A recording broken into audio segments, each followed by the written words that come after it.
Hey guys, Rick here from MVP Sports here to give you my NBA draft grades for the Minnesota Timberwolves. A little disclaimer before I get into the video. The grade that I'm giving out is only for what happened on draft night. Has nothing that happened afterwards is going to influence my decision for what grade the Timberwolves get. And who they drafted first round, they got Zach LaVine out of UCLA. They also picked up Glenn Robinson III and then an Italian player, Alessandro Gentile.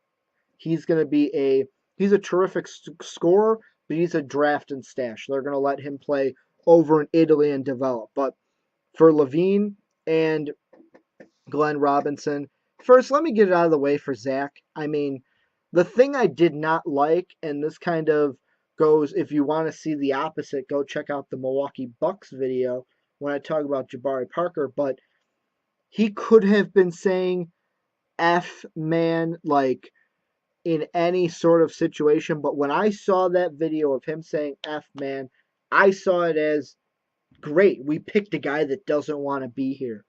And when I see that, if I'm a fan, I go, great, a cancer in a locker room. That's what I see.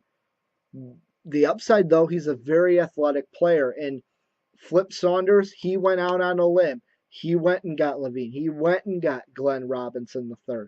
Two of the most athletic players in this draft. Yeah, does Robinson need to improve a little? Yeah, but he's going to turn out to be a nice NBA player and a good player for the Minnesota Timberwolves. I just don't think it's a good sign when your first round pick is seen in on camera in reaction to you picking him going F man, and he had that look on his face of just like, oh man, why was I drafted to Minnesota? And I mean, most of us out there were probably looking at that and going, you know what, I might have done the same thing.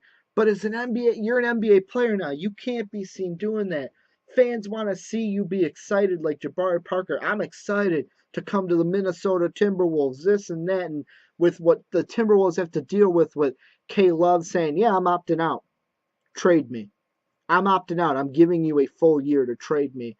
They're already dealing with a guy who doesn't want to be in town. So to have a rookie that they just drafted show that same disappointment, it kind of puts a negative face on the Timberwolves draft. I'm giving them a C plus only because of that fact. And I know it's so hard to say, yeah, I'm going to give them a C because they drafted a guy who doesn't want to be there. But I feel like with how much 24-hour media we have, social media, Twitter, you could have found out if this guy really did, if we drafted him, how would he feel? I feel like the Timberwolves might have botched that one with their first round pick. That's why I'm giving him a C. If he would have been showed excitement, this would have been a B grade. Instead, it's a C. Giving him a solid C. That was backwards for you guys. That's a solid C. And it's only because he showed disappointment when he was drafted with their 13th overall selection. But as always, you guys tell me what you think down below. What do you like about the Timberwolves draft? What do you don't like? How are they going to do this season? When do they trade K Love? Do they trade Rubio? What's going to happen in Minnesota? Hit the subscribe button, the like button, all that good stuff. And as always, have a good day, everybody.